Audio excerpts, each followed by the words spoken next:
B C M ಹಾಸ್ಟೆಲ್ಗೆ ಅರ್ಜಿ ಸಲ್ಲಿಸುವಾಗ ನಿಮಗೆ S S P I D ಗೊತ್ತಿಲ್ಲ ಅಂದರೆ ನೀವೇನು ಮಾಡಬೇಕಪ್ಪ ಅಂದರೆ ಗೂಗಲಲ್ಲಿ ಹೋಗಿ ಎಸ್ ಎಚ್ ಪಿ ಅಂತ ಸರ್ಚ್ ಮಾಡಿ.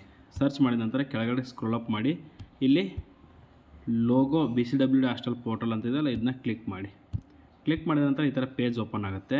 ಇಲ್ಲಿ ಅಪ್ಲೈ ಪ್ರೀ ಮೆಟ್ರಿಕ್ ಹಾಸ್ಟೆಲ್ ಅಂದರೆ ಮೆಟ್ರಿಕ್ ಪೂರ್ವ 5ರಿಂದ 10ನೇ ತರಗತಿ, ಇದನ್ನ ಕ್ಲಿಕ್ ಮಾಡಿ. ಕ್ಲಿಕ್ ಮಾಡಿದ ನಂತರ ಈ ಥರ ಪೇಜ್ ಓಪನ್ ಆಗುತ್ತೆ. ಇಲ್ಲಿ ಎಸ್ ಎಸ್ ಪಿ ಅಕೌಂಟ್ ಇದೆ ಅಂತ ಕೇಳುತ್ತೆ, ಇದನ್ನು ಎಸ್ ಕೊಡಿ.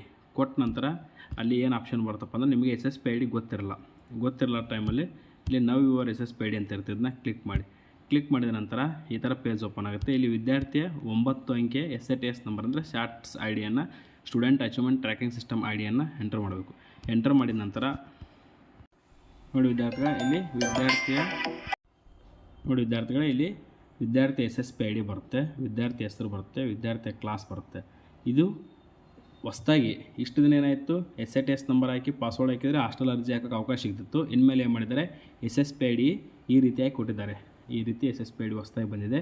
ಇದನ್ನು ಹಾಕಿ ನಿಮ್ಮ ಪಾಸ್ವರ್ಡ್ ಹಾಕಿ ಹಾಸ್ಟೆಲ್ಗೆ ಅರ್ಜಿ ಸಲ್ಲಿಸಿ ಅಂತ ಹೇಳ್ತಾ thank you for watching this video.